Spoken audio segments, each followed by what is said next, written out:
Hello, everyone. What can we talk about today? Do you feel lost? Do you feel like you don't belong? Do you feel depressed? Do you feel stressed? Anything? Do you feel sad? You feel like something is not right in your life? This video might help. I hope. This is just a reminder that life is functioning on many different dimensions. See, now when we talk about this, please don't think I'm philosophizing or trying to sound this way or that way. I speak from experience, from very long experience, from what I experienced myself, and what anyone can experience, because we are all life, we are all human beings, and a human being is the best, most receptive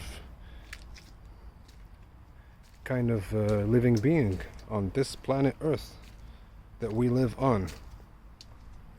So please, I hope my clothes don't distract you from what I'm saying. You can close your eyes and listen. I'm not trying to show off or anything like this.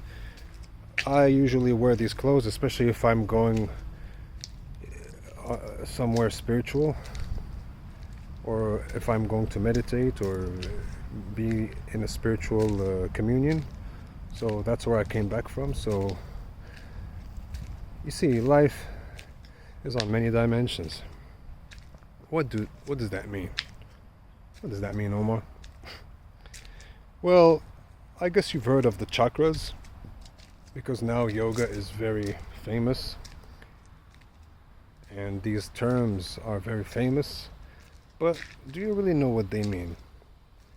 Chakras represent different dimensions of life. You can be stuck in one or the other, or you can activate them all, or most of them, or at least experience life through each one of them. This is what it means to experience life fully. Experiencing life fully does not necessarily mean that you party every night, that you lack sleep, that you drink all night, that you live a promiscuous life, that you do this and you do that, and you do everything that is there to be done, that you try every drug there is, that you try every alcoholic beverage there is. That is not what living life to the fullest means. Living life to the fullest means you experience, you have a taste of every dimension of life. Meaning the food and sleep dimension of life, which every living being experiences. The pleasure dimension of life. The social dimension of life. The heartfelt, the loving, compassionate, creative dimension of life. The courage and power center, powerful way to be aspect or dimension of life. The wisdom dimension of life, seeing things the way they are, seeing things deeper than what usually people see, seeing things more in a more profound way. And then, of course, the seventh dimension, which is all encompassing, which when you experience life in that way, it is like you are one with everything. These are not concepts. These are not belief systems. These are not belief systems. Religion has limited these things, these notions, these dimensions to belief systems. But belief only happens in your mind. It only happens in your thinking and in your emotions to some extent. But we are speaking of ways of being, experiencing ways of being.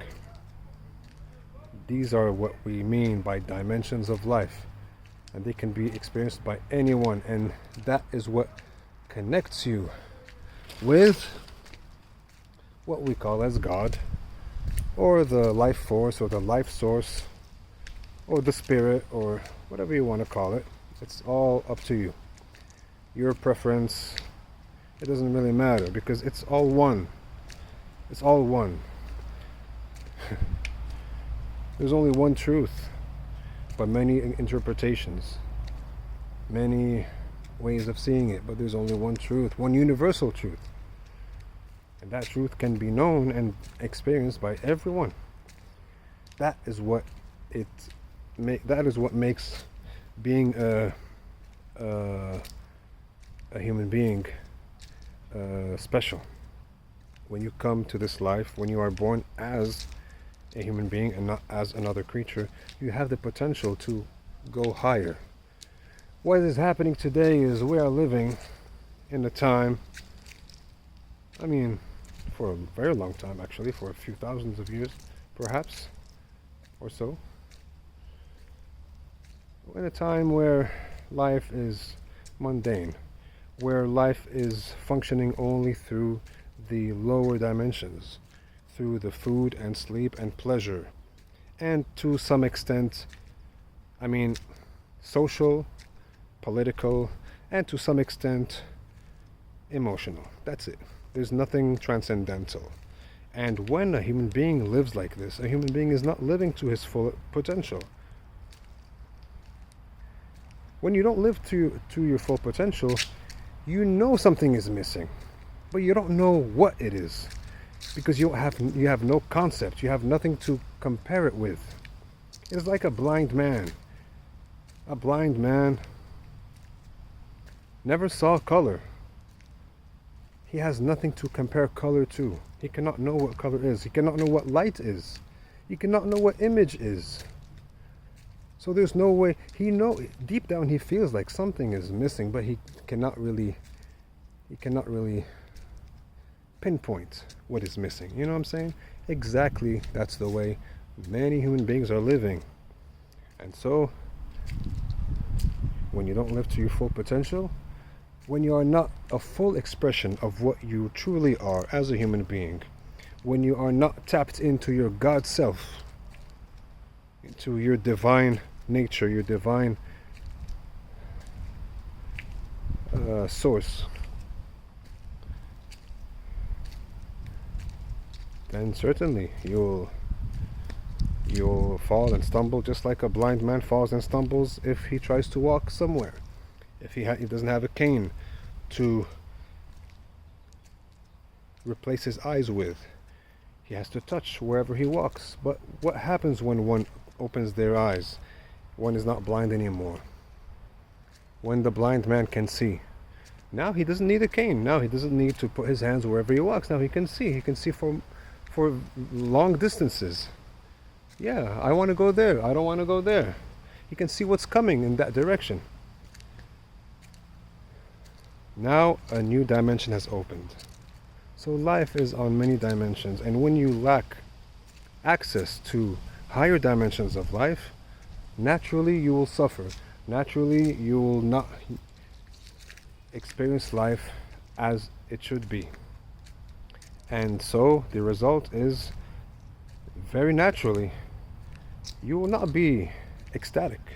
You will not be expressing some immense love, immense joy, immense intensity of life. You will be crippled. A lot of people are crippled. But, like I said, they have no notions. And, everyone has heard of these things, chakras and yoga and meditation and God and whatever. We've all grown up with these concepts. But we don't really know what they are because we did not experience them. There is a way to experience them. There's a whole science to experience them. True science of the spiritual and the mystical and yoga and, this is the essence of religion. Even today, religion has become corrupt. From a long time has become corrupt. Now anything that looks religious to anyone who is intellectual will reject everything, because he knows that this is just nonsense, belief, superstition. I was one of these people. For a long time I was one of these people. But at the same time, even though I was one of these people, I kept my mind open. I kept my curiosity open to know more, to experience more. I never rejected everything, like how the atheists do. They reject everything which has the scent of the spiritual. I did not do that. A lot of people around me did that. My brother did that. My father did that. A lot of people did that around me. Well, each one of them to some extent, but to a large extent, they did that. And so I can see now, to have a certain intensity of experience, now what is needed? Smoking, drinking, doing certain, like getting into certain habits of getting pleasure out of. I'm not saying that's wrong or that's bad. I'm just saying that that's all they know, because they have never known something higher. And you can ask these people, when is the last time you have cried tears of love? When have you cried tears of joy, of ecstasy, or even of sadness, or even of compassion? You'll see most of these people will say, I don't remember when I cried. When you have such a difficulty even shedding tears, something is still crippled within you, something is still constipated within you. And I'm not speaking about your stomach, I'm speaking more about your energies. Something is still not finding expression. So you see all this beauty, all this nature and glory of the Creator. And for you it's a nice image, that's the extent of it. It just looks nice. Oh yeah, the colors are nice, the green, the brownish, grayish color of the trunk and the tree bark. Yeah, the grass is green, the grass is a little bit dry. Okay, yeah, nice flowers. That's it. Nothing really touches you. When nothing really touches you, because this world here, this is the real world, let me tell you, my brothers and sisters, my ladies and gentlemen, this world is not some garden or some place besides the real world, which is the city and where we work and live and pay rent and all these things. This is the real world. The world that most people live in, cities and towns and metropolitan whatever, that is the artificial world. This is the natural world. The natural world is the real world. The natural world has been created by the Creator. The natural world is what has always existed. It is what has always existed and will always exist, even if we human beings go extinct. You see, this is the real world. Come back to the real world. You don't have to live here if you don't want to, but find a connection, find a deeper connection with the real world. What happens when you connect to the real world, which is this nature, natural world? Your body is a little aspect of nature. It came out of nature, and it will go back to nature. It will go back to the earth. So when you come in contact with nature, something begins to communicate between your body and the natural world. And if you are attentive enough, if you are silent enough within yourself, if you just take time to breathe slowly, gently, you will begin to feel the Creator communicating with you.